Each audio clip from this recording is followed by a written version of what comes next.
Señoras y señores, bienvenidos, buenas noches, gracias por acompañarnos. Esto es al cierre del día, de la jornada, los temas relevantes y trascendentes para el debate y el análisis.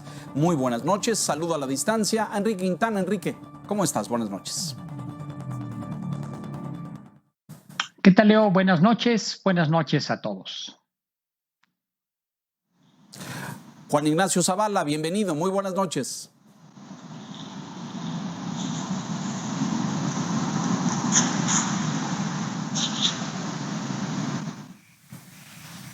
Maestro Alfonso Zárate, como siempre, un gusto recibirlo. Muy buenas noches. Buenas noches, Leo. Buenas noches, colegas. Muchas gracias, bienvenido. Bueno, pues abrir con la victoria de Mario Delgado al frente de Morena. Es un tema que seguimos analizando en las últimas semanas, una sucesión convulsa, no exenta de amenazas de ruptura y de fractura al interior del partido en el gobierno. Finalmente, Mario Delgado resultó el vencedor en la tercera encuesta que le da la victoria. Hay una serie de temas sobre la mesa. Esto implica un nuevo liderazgo y la posible reconciliación al interior de Morena. Se los pregunto a ustedes si esto es así. Y por supuesto, pues hay grupos ganadores y perdedores. Ganan los moderados, pierden los radicales. ¿Quiénes aspirantes o suspirantes son los que quedan mejor posicionados? Enrique Quintana, tu lectura de lo que ha sucedido al interior de Morena. Mira, no es blanco y negro, no es tan claro como para decir ganaron los moderados, perdieron los radicales, o ganaron los incondicionales de López Obrador y perdieron los que son más distantes, incluso críticos del presidente de la República. Creo que hay una composición compleja en el grupo de personajes que al final respaldó a Mario Delgado. Y se dio un arreglo muy típico de los partidos que se convierten, de acuerdo a la visión de muchos, en la plataforma para llegar al poder.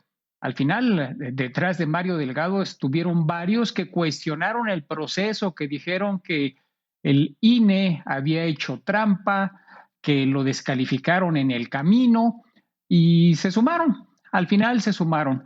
Hay raspones, evidentemente. Hay un caso particular que es el de Porfirio Muñoz Ledo, que ya declaró que va a impugnar el resultado de la encuesta, pero no auguro realmente, Leonardo, ningún problema mayor. Creo que esta la salvaron, la sucesión de la presidencia del partido. Sin embargo, es apenas la primera prueba de muchas que van a venir en los próximos meses, muy pronto ya, entre noviembre y diciembre. De entrada, la elección de los candidatos a gobernador, donde en varios estados no está claro quién va a ser el candidato y va a haber jaleo. Entonces, imagina esto que vimos en el plano de la vida interna de Morena, la aspiración a la presidencia del partido, multiplícalo de entrada por 15, que son los gobiernos donde habrá, los estados donde habrá elecciones de gobernador.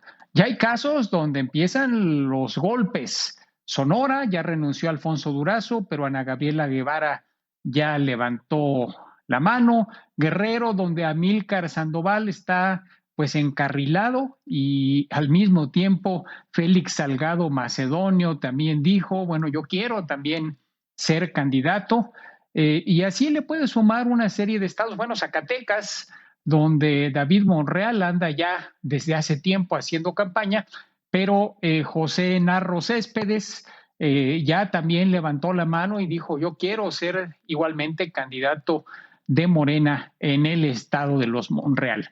Así que no va a estar fácil. Y luego multiplica todo esto por cientos de alcaldías y miles de candidaturas a congresos locales. Entonces, el reto que tiene Mario Delgado de verdad está complicado, porque necesita encontrar el balance, los equilibrios entre un partido que no lo es propiamente, que es una suma de movimientos que están alrededor del presidente López Obrador. Es el presidente el único que le da sentido y estructura al partido y como partido mayoritario, pues todos quieren subirse a las candidaturas porque perciben que logrando la candidatura, pues tienen la mitad del camino andado para convertirse ya sea en gobernadores, en alcaldes o en legisladores. Así que lo que se viene en las próximas semanas me parece que es un jaleo gigantesco del cual apenas vimos una probadita en este proceso al interior de Morena. Va a ser una gran prueba para Morena y desde luego para Mario Delgado. O sea que a tu juicio, la llegada de Delgado no garantiza reconciliación, unidad o cierre de heridas. Flota en el ambiente todo este cuestionamiento acerca de si Mario Delgado está a la altura y tiene los tamaños para encabezar este muy convulsionado proceso al que te refieres, Enrique. Juan Ignacio Zavala, ahora sí, bienvenido. Tu lectura del triunfo de Mario y lo que viene hacia adelante. Bueno, indudablemente lo que pudimos presenciar fue un proceso, por decirlo de alguna manera, suavecita, pues desaseado, aunque para Porfirio fue un cochinero y creo que tiene razón en decirlo. Creo que salen dañadas, pues no solo Morena, sale también muy dañado el propio liderazgo de Mario Delgado, que está por conocerse el tipo y el tipo de liderazgo que tiene. Sale raspado Marcelo Sheinbaum, sale raspado el presidente, sale raspado el INE porque tuvo que hacer organizar esa elección, salen raspados los encuestadores porque las encuestas han sido cuestionadas por los propios participantes, así que ha sido un desbarajuste de proceso como suele pasar con los vestigios de la izquierda mexicana, ¿no? Que quedan y están agrupados y amontonados ahí en Morena. Yo no sé si Mario Delgado va a tener la suficiente capacidad para dirimir todos los problemas que se avecinan en Morena. Lo que decía ahorita Enrique es correcto. Normalmente, digamos, cuando hay un proceso como el que vimos ahora para escoger al presidente nacional, pues muy probablemente que el camino se repita para escoger a los candidatos. Entonces vamos a tener de a 3 encuestas por cada candidato, por 15 estados, etcétera. Va a ser un proceso de desgaste interno muy importante, toda vez que es cierto, muchos consideran que con el solo membrete de Morena y Morena subida en la imagen de López Obrador, tienen ganada ya prácticamente la elección. Yo creo que en ese sentido no todo va a ser así, que los liderazgos locales que se tienen van a incluso a competir entre sí, y cuando no quede alguno, como es el caso de ahorita mencionaba Sonora, Enrique, pues bueno, pues lo más seguro es que se vayan a otro partido y procuren competir si es que realmente tienen un arraigo así. Yo lo que veo es que si fueron incapaces de llevar a cabo un proceso medianamente organizado, medianamente civilizado entre los que contendían por la dirigencia de Morena, pues va a ser muy difícil que logren contener todos los juegos locales que se vienen. Recordemos que va a ser la elección con más puestos en juego en la historia del país. Son miles de puestos de elección popular los que se van a jugar el año que entra, así que son miles de candidatos los que van a estar contendiendo, así que van a ser procesos complejos, difíciles. Si Morena, o yo creo más bien, Leo, que el presidente es el que debiese tomar el liderazgo del partido para curar rápidamente todas las heridas que vayan a dejar. No creo que Porfirio Muñoz Ledo se vaya a quedar muy contento con un triunfo de Mario Delgado en unas encuestas. No creo que los otros perdedores lo vayan a hacer. Y como ya vimos, hubo elecciones en Coahuila y en Hidalgo, y el PRI pues arrasó básicamente con todo. Entonces no se ve un panorama tranquilo para esta nueva presidencia de Mario Delgado. Me parece que también, por otro lado, ha despachado muy rápidamente todo lo que se veía como conflictivo al interior de la Cámara de Diputados, que se tendrá que elegir otro coordinador, entonces otro problema más. Así que vamos a tener pleito en Morena, más los pleitos que tiene el presidente con el resto del país, pues vamos a vivir en pleito constante, Leo. El grupo de Marcelo Ebrard se ve fortalecido con garantizar el liderazgo de Morena. Maestro Zárate, adelante, por favor, lo escuchamos. Bueno, a mí me gustaría decir en primer lugar que Mario Delgado es un político sin carisma, creo que un deficiente operador político, porque así se mostró en su paso como coordinador de Morena en la Cámara de Diputados, y que sin embargo, bueno, va a ser el próximo gerente general de Morena. El liderazgo que se ejerce desde Palacio Nacional no admite nadie que pueda oscurecer al líder. Entonces, ante la disyuntiva de optar por un compañero de lucha con una notoria superioridad intelectual y cultural o a un empleado, Andrés Manuel López Obrador optó por el empleado. Pero creo que esta decisión porta muchas derivaciones. Si durante el primer tramo del gobierno el presidente López Obrador se desentendió de su partido, hoy que se observa disminuido, fracturado y con malos resultados, el presidente no puede darse el lujo de dejar que este partido que él fundó para llevarlo a la presidencia se convierta en un lastre para lo que sigue. Y lo que sigue es muy, muy importante, ya lo han explicado Enrique y Juan Ignacio. Más allá de las 15 gubernaturas y de las alcaldías y de la renovación de los congresos del Estado, para la 4T es fundamental el resultado que se obtenga en la Cámara de Diputados. Conocemos bien lo que significa la Cámara de Diputados, sus atribuciones exclusivas, la de aprobar el presupuesto, la de aprobar la cuenta pública, pero la 4T viene en un proceso, digamos, muy atropellado, muy atropellante, haciendo modificaciones a las leyes, creando nuevas, haciendo reformas constitucionales, y para todo eso necesita la Cámara de Diputados.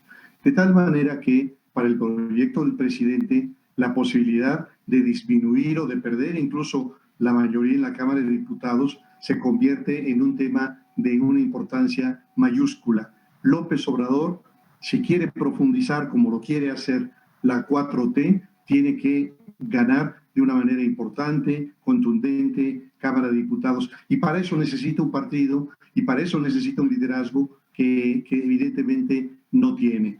Yo creo que la competencia por la dirección de Morena sirvió para mostrar la ausencia de liderazgos de estatura nacional. En este partido pululan cientos de lidercillos de distinto talante, grillos hábiles para el control de los grupos, lambiscones que se esfuerzan por encontrar nuevos elogios para el líder, pero dispuestos a brincar hacia la nueva opción de poder a la primera oportunidad que se les presente. Entonces, creo que para un reto de estas dimensiones, el gerente Mario Delgado no tiene las condiciones, no las tiene por lo que han dicho mis colegas, pero además porque llega a una estructura del aparato en donde también está la presencia, por ejemplo, de Berta Luján, la presidenta del Consejo, que es una militante de izquierda de toda la vida y que lo ve con reticencias como un tecnócrata disfrazado de izquierda,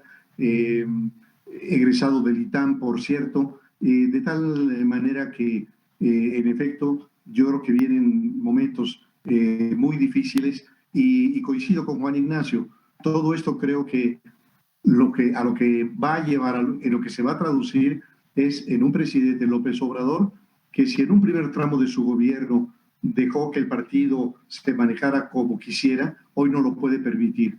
No lo puede permitir y por lo tanto creo que va a tomar las riendas, quizá de una manera discreta, citando a Delgado en Palacio Nacional, pero no puede dejar en manos de Mario Delgado lo que se necesita en este momento de estructurar los comités municipales, estatales, de construir una oferta atractiva y sobre todo el proceso de selección de los candidatos. Estoy seguro de que en las posiciones importantes, el único que va a decidir o a palomear quiénes van a ser esos candidatos es Andrés Manuel López Obrador. Ese sería mi comentario, Leo. Muchas gracias, maestro Zárate. Comités, por cierto, distritales en muchos estados de la República que están acéfalos, que no hay el líder estatal o el coordinador de zona. Enrique mencionaba pues la aventajada carrera que algunos de los representantes del gobierno federal están iniciando para contender por las candidaturas a los gobiernos de los estados. Entonces, ciertamente se ve competido, arrebatado, improvisado y muy convulsionado el proceso al interior de Morena. Déjenme hacer una pausa aquí rápidamente para regresar a otro tema candente en México en estos días. Hoy también el de la Alianza Federalista y la relación con el centro que ya adelantábamos un poco anoche. Mensajes, volvemos. Pues federalismo a tirones, ya adelantábamos, Enrique, anoche parte de esta discusión. Hoy nuevamente gobernadores de esta llamada Alianza Federalista dicen que le han tomado la palabra al gobierno y le van a dar una cucharadita de su propio chocolate. Van a hacer encuestas, ya empezaron por redes, algunas pues muy improvisadas, pero por ejemplo el gobernador Alfaro de Jalisco dice que va a levantar una encuesta para ver si el Estado de Jalisco debe permanecer o no dentro del pacto fiscal federal. El gobernador Rodríguez allá en Nuevo León, el Bronco, dice que pues van a hacer una para ver si han sido maltratados y humillados por el gobierno de la República. El presidente hoy en la mañana dijo que no se va a reunir con los gobernadores, que no lo tiene previsto, y hacia más tarde, en la tarde de hoy, hacia más avanzada la tarde, pues los gobernadores afines al presidente, los de la 4T, Morelos, Chiapas, Tabasco, Baja California, Veracruz y por supuesto la señora Sheinbaum, quien contrajo el COVID el día de ayer, o ayer informó que está con COVID, pues emitieron un comunicado de respaldo al presidente y considerando como muy extrañas las declaraciones de estos gobernadores. ¿Qué está en juego aquí? Enrique decía anoche, Juan, maestro Zárate, que pues hay mucho ruido y pocas nueces y que los gobernadores seguirán en estas declaraciones, pero que de fondo las posibilidades reales de distanciarse, romper con el pacto fiscal federal o con la federación se ven remotas. Juan, tu lectura acerca de esto. Que es muy difícil que rompan. Sí, claro, resulta un poco difícil imaginar que un Estado de las dimensiones, los que forman la Alianza Federalista, se saliera del pacto.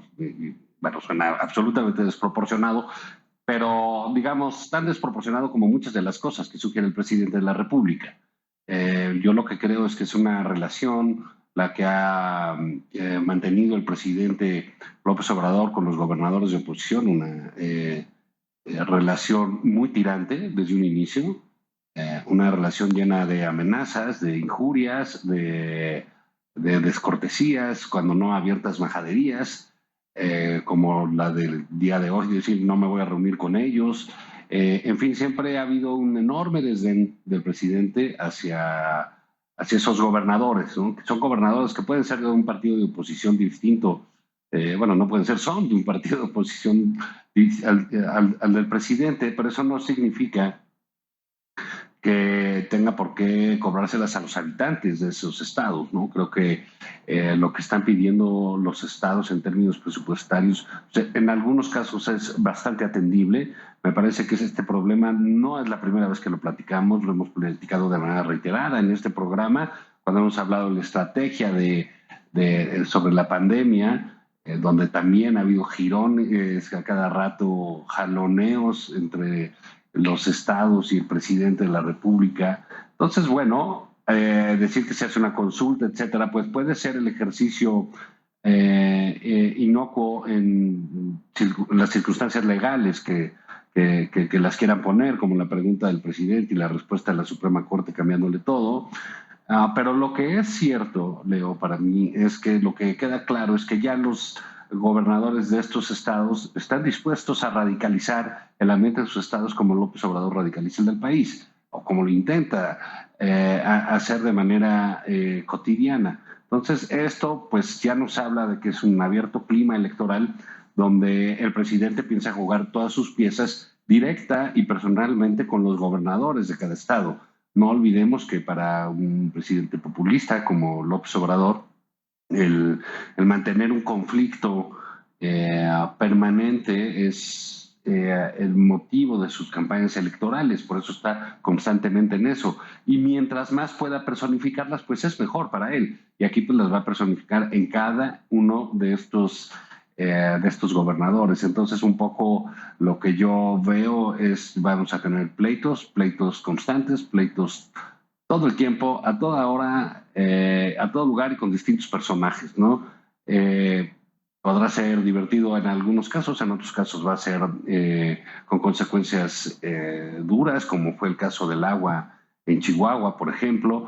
El otro punto que creo que se puede dejar ver es que quizás esta confrontación con el presidente López Obrador le ayude a 2 o 3 gobernadores más de la oposición a sacar su liderazgo, a tomar un poco más de presencia pública nacional, y eso pues sin duda fortalecería de alguna manera, no voy a decir la oposición a nivel nacional, pero sí las elecciones en cada estado. Entonces creo que no es una buena noticia que ese tipo de relación se dé entre el presidente y los gobernadores de los estados, mucho más cuando hay una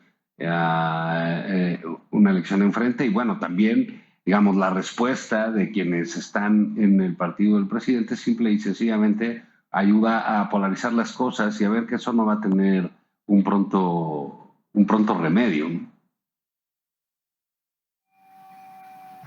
Maestro Zárate, su análisis a este respecto, por favor. Yo diría en primer lugar que es lamentable este clima de tensión porque muestra un desapego a normas elementales de civilidad que deberían de marcar el comportamiento entre los poderes ejecutivo federal y ejecutivo de los estados. Y yo diría que en el origen de este choque está en muy buena parte el estilo personal de gobernar del presidente. ¿A qué me refiero con esto? En primer lugar, a la manera en que el presidente ha convertido las sesiones mañaneras en un espacio para dividir a los mexicanos entre los que están con él y los que están en contra de él. En segundo lugar, decisiones erróneas del gobierno federal en el manejo de la pandemia o inclusive decisiones muy atropelladas como la de desaparecer los 109 fideicomisos, con lo que genera diversas lastimaduras en las entidades federativas, pero está también la concepción presidencial de sus prioridades, es decir, por una parte los programas sociales y por otra los grandes proyectos de infraestructura que son terriblemente demandantes de recursos que no alcanzan. Y naturalmente los gobernadores tienen otras prioridades y tienen otras ideas de cómo ejercer los recursos públicos. Y estaría también, creo yo, el comportamiento temeroso de los inversionistas, que en mi opinión tiene que ver, por un lado, con políticas públicas equivocadas que han generado incertidumbre, que han desalentado la inversión desde la cancelación del nuevo aeropuerto internacional en la Ciudad de México, y por el otro, la pandemia y la conducción de la pandemia que ha profundizado la crisis. Y entonces, bueno, vemos a un presidente que en vez de atender las preocupaciones legítimas de los gobernadores, se niega a dialogar con ellos y creo que López Obrador se equivoca al decir que ese diálogo afectaría su investidura. Creo que todo lo contrario. Los gobernadores tienen una legitimidad de origen democrático como la tiene el propio presidente de la República, y creo que ya pasó el tiempo en que los gobernadores eran subordinados del presidente. Pues ya pasó ese tiempo, pero pues parece que el presidente lo ve en una perspectiva distinta, maestro Zárate. Enrique, en algún sentido esto pudiera debilitar al partido del presidente rumbo al 2021. Ya apuntaba Juan Ignacio de pues el activismo que ciertamente van a encabezar algunos gobernadores, estos integrantes de la Alianza Federalista en sus estados. ¿Crees que esto en el cálculo político electoral del año entrante tenga algún impacto? Habrá que verlo, Leo. En lo concreto me parece que no. porque en general te diría que la mayor parte de los gobernadores aliancistas pues no están precisamente bien calificados por sus electores. O sea, no son gobernadores que hayan hecho un papel destacado y que tengan el respaldo amplio, generalizado de la población en sus estados. Evidentemente es un juego político, están operando en el tablero con la perspectiva de las elecciones del 2021 de manera más directa, y otros personajes, pienso por ejemplo en Enrique Alfaro o Javier Corral, entre otros, pues pensando más bien en el 2024. Creo que hay una parte del juego de los gobernadores donde se están equivocando porque están entrando al terreno del presidente López Obrador, que es el asunto este de las consultas que hoy plantearon. El gobernador de Jalisco planteó, bueno, consultarle a la gente si quiere seguir en el pacto federal. ¿Y qué va a pasar si la gente dice que no? ¿Se va a salir Jalisco del pacto federal? No puede, simple y sencillamente no puede. Eso va a sonar un poquito a una broma. O en el caso del gobernador de Nuevo León, Jaime Rodríguez, que planteó que va a consultar si la población quiere que se le siga quitando a Nuevo León más de lo que la federación le regresa. Pues evidentemente va a decir que sí.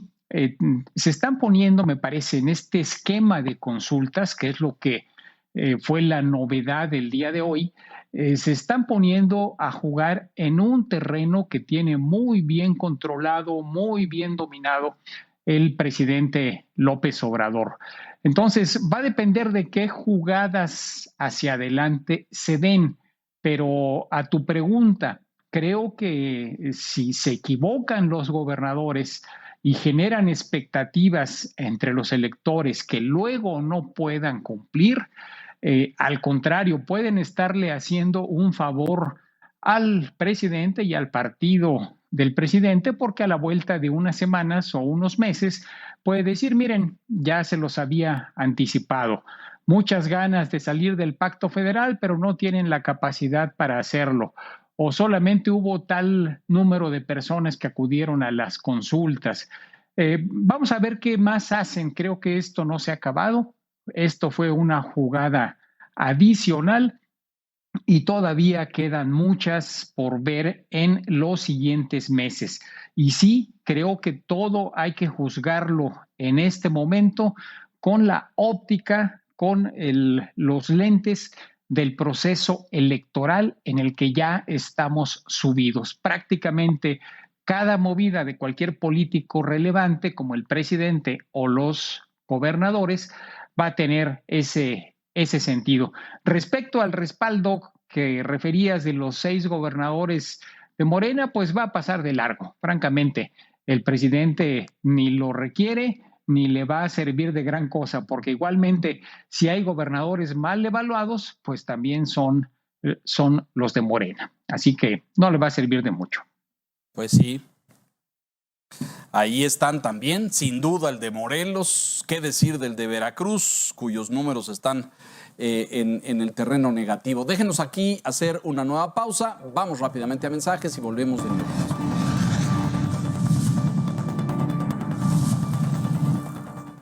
Pues déjenme compartirles esto que sucedió hace pocas horas, menos de 2 horas y fracción allá en San Lázaro, en la Cámara de Diputados. La oposición, actuando en bloque, logró detener la intención. Ya se daba por descontada la victoria de Morena en su intención de votar la reforma al Fondo de Salud. Déjeme darle un poco de contexto. El gobierno, la Secretaría de Hacienda, la Secretaría de Salud tenían el propósito de hacer una modificación para desmantelar lo que se conoció mucho tiempo como el Fondo de Gastos Catastróficos o de Protección de Gastos Catastróficos, el Fondo de Salud. Lo que significaría que Hacienda le echaría el guante y tomaría el control de otros 33,000 millones de pesos que administraría directamente la Secretaría de Hacienda. Ya se daba por descontado porque pues Morena tiene mayoría, pero pues actuaron en bloque. El PAN, el PRI, el PRD, Movimiento Ciudadano. Y hay reporte incluso de que algunos diputados del Verde, algunos del PT, del PES e incluso de Morena, pues formaron un bloque, rompieron la sesión, rompieron el quórum necesario para que se reunieran los 251 votos a favor y que este fondo pues pasara a control de la Secretaría de Hacienda. Una decisión importante la que pasó, y esto después de que habían tomado la tribuna. Este fondo de enfermedades catastróficas, dicen los señores de Morena, pues reúne muchos más fondos de los que se necesitan para enfrentar estas enfermedades y que ahorita hay urgencia para enfrentar el COVID y por eso querían tomar el control de estos fondos. Maestro Zárate, su análisis y lectura de esto sucedido esta tarde en la Cámara de Diputados. Yo creo que lo que nos muestra, Leo, de nuevo, es un tema que hemos abordado en otros momentos. Las prioridades del presidente de la República, tanto en sus programas sociales, la pensión para los viejos, para los discapacitados, los apoyos para los jóvenes, etcétera, son terriblemente demandantes de recursos. Y lo que el jefe del Ejecutivo ha intentado desde la primera hora ha sido el pensar que a partir del combate a la corrupción se pueden generar ahorros suficientes para fondear esos programas. Fue evidente que no alcanzaban los recursos. Lo siguiente fue desaparecer instituciones y desapareció ProMéxico y el Consejo Nacional de Promoción Turística y el Instituto para los Emprendedores, y tampoco le alcanzó, y siguió con recortes draconianos, con una serie de medidas que hemos estado viendo a lo largo de los últimos meses y no alcanza. De tal forma que cada vez que en el equipo presidencial descubren que hay un guardadito, que hay un cochinito en alguna parte, inmediatamente la idea es irse sobre él. Mi opinión es que lo que ocurrió hace unas horas en Cámara de Diputados no cancela, sino simplemente difiere esta decisión que va a ocurrir como ocurrió con los fideicomisos. La oposición, que es minoritaria, puede defenderse hasta morir, puede impugnar cada uno de los artículos, puede alargar las sesiones, pero al final de cuentas se va a imponer la disciplina ciega y naturalmente creo que, en mi opinión, esa es una mala noticia. Todo parece indicar que hubo rebeldía en las filas de Morena y en sus satélites aliados, en el PT y el PES, puesto que algunos se sumaron a la oposición. Juan. Bueno, habría que ver cómo salen las notas en ese sentido. Es muy probable que, bueno, faltaron algunos diputados, no sé si todos los de Morena. Es muy posible, quizás, que no les haya llegado al precio a los del Verde y a los del PES y se hayan salido. Y es muy probable que esto, como dice el maestro Zárate, pues se vaya a arreglar quizás en la sesión de mañana. Recordemos que en otras ocasiones donde ha habido algo de discusión adentro, finalmente ahí cierran filas, compran los votos de los que siempre están dispuestos a venderlos, y el presidente suele regañar a sus diputados en la mañanera, habla de traiciones, habla de que se cierran filas y todos empiezan a hacer una operación para salir juntos de lleno. Es relevante para ellos porque esto se está acabando, no solo el esquema de los guardaditos. Quién sabe si el año que entra quede una conformación en la Cámara de Diputados, quede conformada con números favorables para el presidente de la República, y este juego que están haciendo en esta ocasión sea una situación pues favorable para el presidente. Creo que igualmente lo pueden lograr. No va a ser difícil convencer a quienes ya han convencido en temas igual de delicados, ¿no? Lo que no debemos dejar pasar es que estamos asistiendo a una devastación de todo lo que había y todo lo que permitía a ciertos gobiernos neoliberales o no, reaccionar ante las emergencias de índole económica, sanitaria, de catástrofes naturales. El gobierno ha optado por darle todo este dinero al presidente. El Poder Legislativo, en una condición lacayuna encabezada por Mario Delgado, precisamente, ha optado también para plegarse a los deseos, a los caprichos del presidente, y creo que esto va a ser costoso al final del día para el país. No necesariamente es algo que vamos a ver en un reflejo el año que entra, ¿no? Para este tipo de desmantelamiento que hemos visto no solo con los fideicomisos, sino con otros fondos, pues nos habla claramente de esta voluntad del presidente de manejar todo el presupuesto él para el año electoral. Pues sí, ahí está. Veíamos en las imágenes a Dulce María Sauri, presidenta de la mesa directiva, quien convocó a sesión presencial el día de mañana. Fíjense, como ha habido muchos contagios en el Senado, un senador fallecido, por cierto, aunque ya salieron a decir que no se contagió en el Senado, pero el hecho es que hay un senador que falleció. Y bueno, pues tenían previsto realizar sesión a distancia o virtual. La diputada Sauri convocó mañana sesión presencial para resolver este tema del Fondo de Salud. Enrique, pues se impondrá la mayoría, quiero suponer, o como dice Juan Ignacio, llamarán a disciplina a los insurgentes y a los rebeldes. Mira, es un reflejo de lo que platicábamos antes. El resultado fue que cuando se puso a votación la iniciativa, hubo 227 votos a favor, 2 abstenciones y 3 en contra. Esto quiere decir que había 232 diputados presentes en la sala. No había quórum, entonces pues la votación no contó. Si todos los diputados de Morena y sus aliados hubieran estado en el salón de plenos, bueno, pues lo sacan sin problema, pero andan distraídos, seguramente estaban viendo la Serie Mundial o veto a saber qué estaban haciendo, pero votar el tema del Fondo de Gastos Catastróficos, francamente, no les interesó. No, la realidad, Leo, es que están pensando en las campañas en algunos casos. Hay que recordar que estos diputados pueden aspirar a ser reelectos. Es la primera legislatura donde pueden tener esta aspiración, la reelección directa. Entonces, bueno, su líder pues está sentándose en el sillón de la presidencia de Morena. No hay nadie que pastoree a los otros, entonces, pues por eso se quedó a la mitad, entre indisciplinados, entre aquellos que se levantaron al baño a la hora de la votación, en fin. Y esto solamente, como dices, creo que va a retrasar un día, 2 días, los van a llamar a cuentas hoy en la noche o mañana en la mañana y probablemente en el curso de las próximas horas, mañana mismo, salga la votación con el número suficiente de votos para aprobarse, para autorizarse.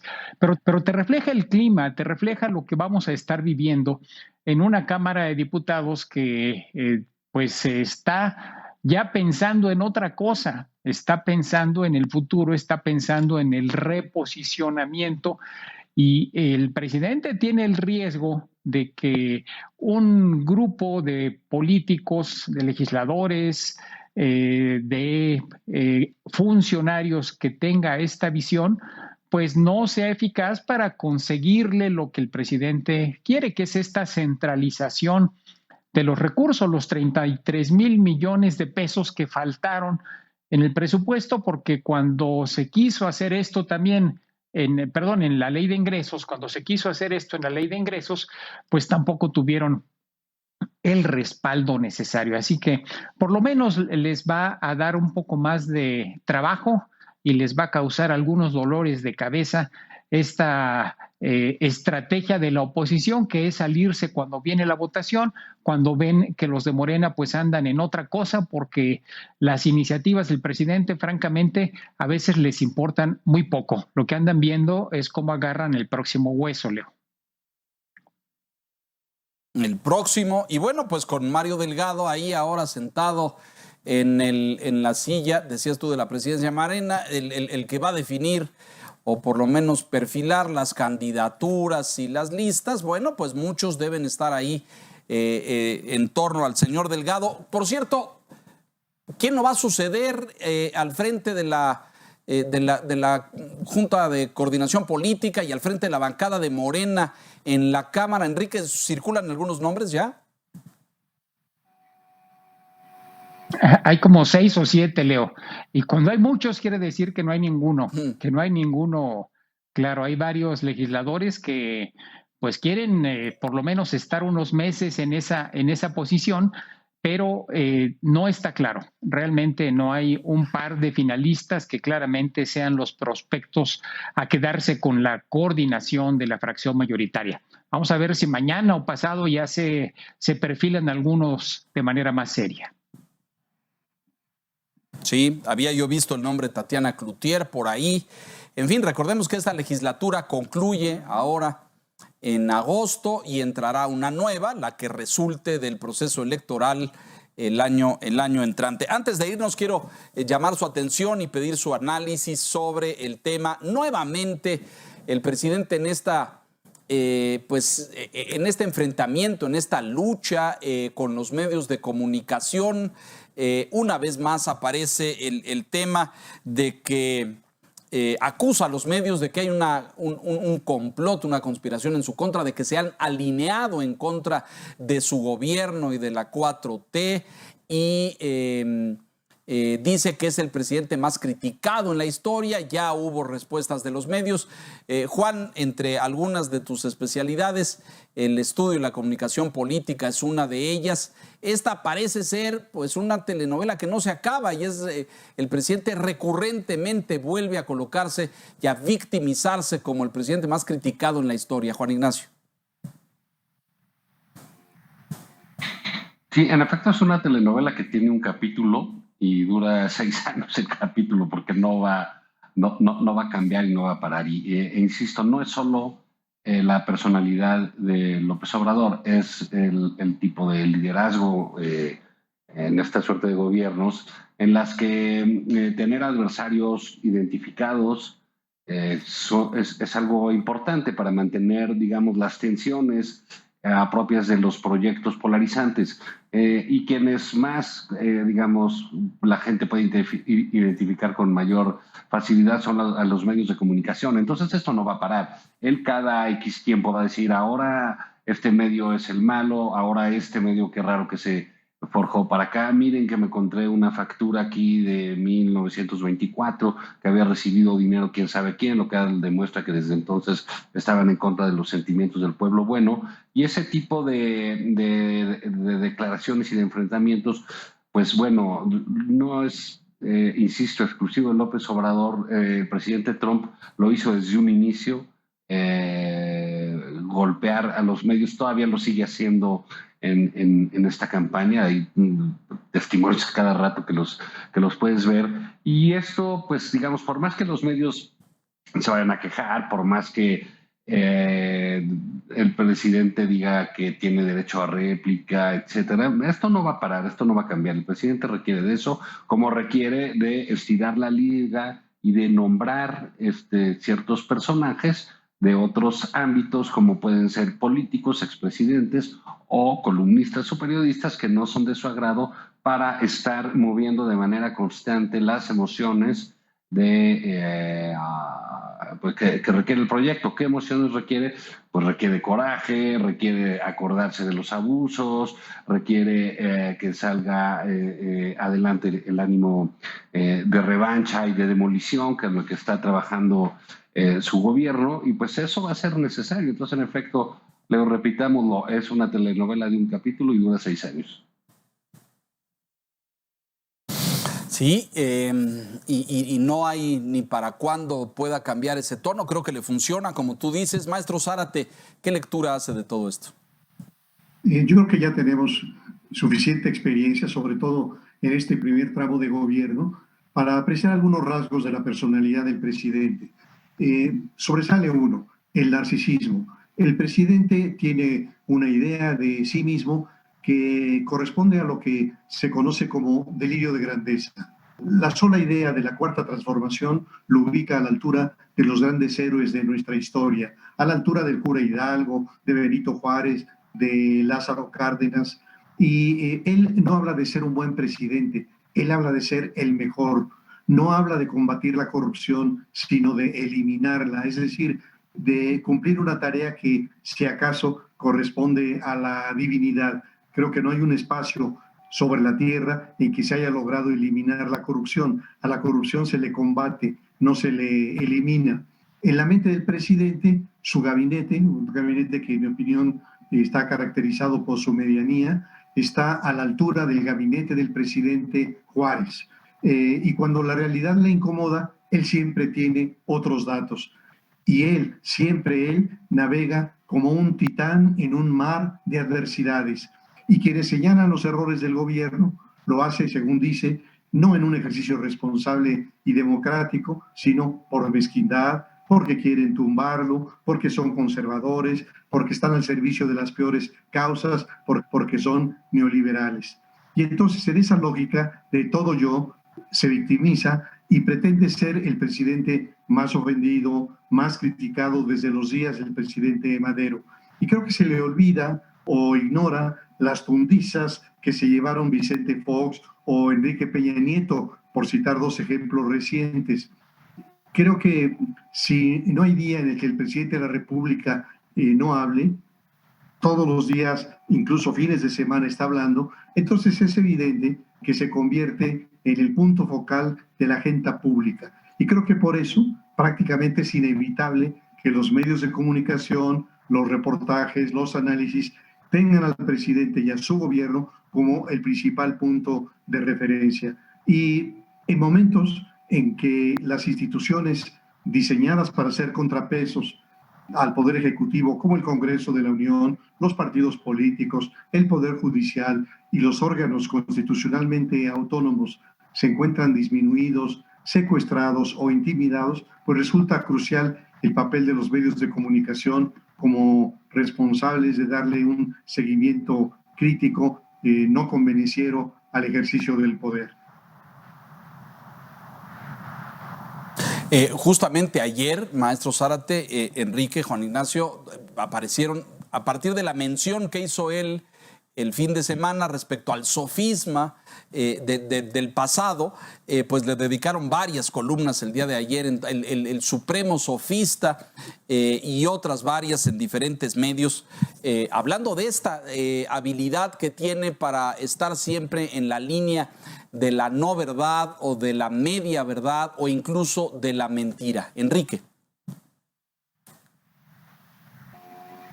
Mira, quizás vaya a haber una excepción al trato agresivo a los medios, que va a ser el día de mañana, porque va a estar muy contento el presidente, va a ser de los días más felices de su administración por el triunfo de los Dodgers, porque si algo le importa es el béisbol y su equipo favorito acaba de ganar la Serie Mundial después de 31 años. Así es que si tienen algo que pedirle, aprovechen, porque yo creo que va a ser muy difícil encontrarlo tan contento como a partir de hoy y hasta mañana. Bueno, pero ya en serio, Leo, hay una cuestión interesante. Coincido plenamente con lo que se referían en torno a que en otras administraciones, también por parte de los medios, ha habido críticas fuertes, críticas muy fuertes incluso a los mandatarios. Pero en la mayor parte de sobre todo los episodios donde hubo más críticas, los propios presidentes tenían un nivel de popularidad que iba a la baja o que estaba muy bajo, como en el caso de la administración anterior de Enrique Peña. Y si vemos lo que arroja el nivel de aceptación del gobierno de López Obrador en las encuestas y lo comparamos con lo que la opinión publicada refleja, es decir, con el punto de vista de analistas, editorialistas, hay una asimetría completa. Es decir, en el porcentaje de respaldo que tiene en las encuestas es significativamente más alto que el que tiene dentro de los medios de comunicación, sean escritos, electrónicos, digitales, radio, etcétera. Y creo que ese es un fenómeno nuevo, un fenómeno que no habíamos visto en México y que tiene también mucho que ver con la centralización de la comunicación.